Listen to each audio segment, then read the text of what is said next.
Hey there and welcome to another Photoshop tutorial from IceFlow Studios. And in this tutorial I'm going to be showing you a method of creating really nice, really realistic clouds just like you see in front of us.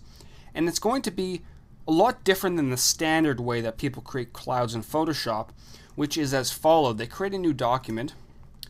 They choose their background color, which is typically a blue color for the sky, a foreground color, which is the cloud color, then they go to Filter, Render, Clouds, which gives you sort of a cloud type effect, but if we compare it to what we're going to be working with, ours is a lot more puffier, it looks a little bit more realistic, and it's a lot more customizable, and I'll show you how that works very shortly. We're going to be creating our clouds using a custom brush that we're going to create. I created this brush yesterday and I'm very happy with the results that I got. So I'm going to show you how to do that right now. So here we have a brand new document only with a gradient, which is going to act as our background, and you can use any color you want. You can use a gradient or a solid color, it doesn't matter.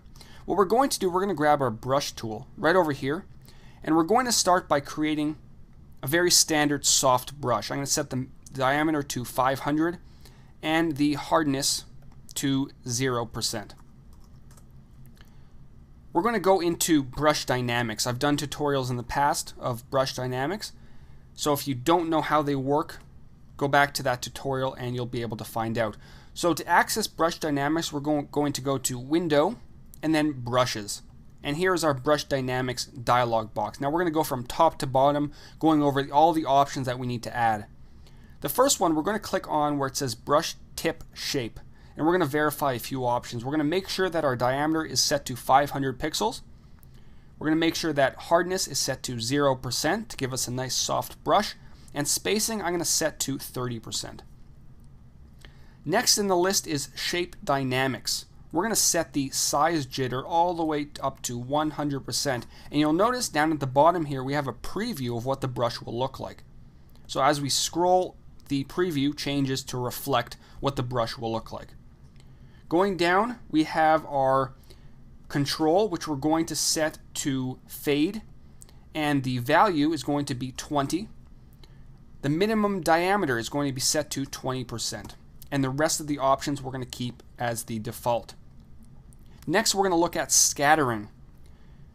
We're going to keep scattering at both axes and at 120%. Control is going to be at off, 10, 100%, and off. So the default is fine.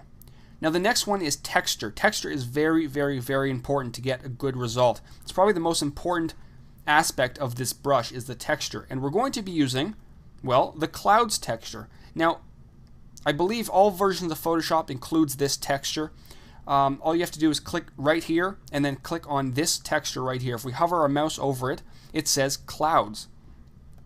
Now as for the options, we're going to set the scale to 500%. Color mode is set to color burn. And I believe everything else is the default. And the last set of options in brush dynamics we're going to play with is other dynamics, which allows us to control the opacity of our brush.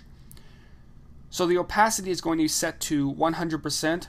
Fade is going to be, control is going to be set to fade, 25, 0, and pen pressure. So that's the default as well. Most of the settings are default except for a few of them.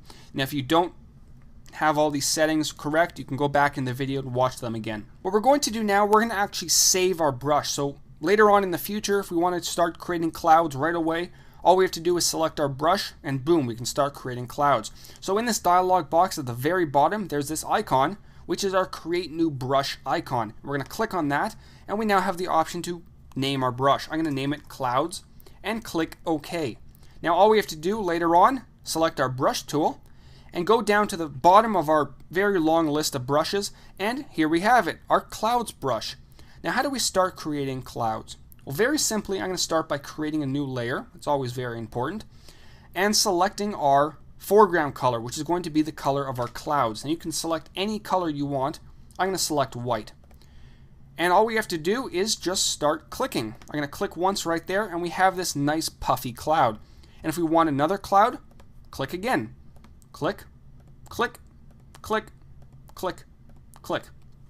Now that's the great thing about using brushes and brush dynamics, is that you'll never have one cloud that's exactly the same.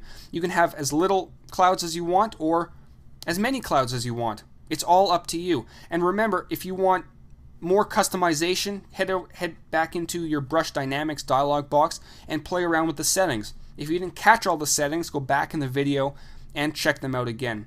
You can also do things like use different colors for your clouds, just like this.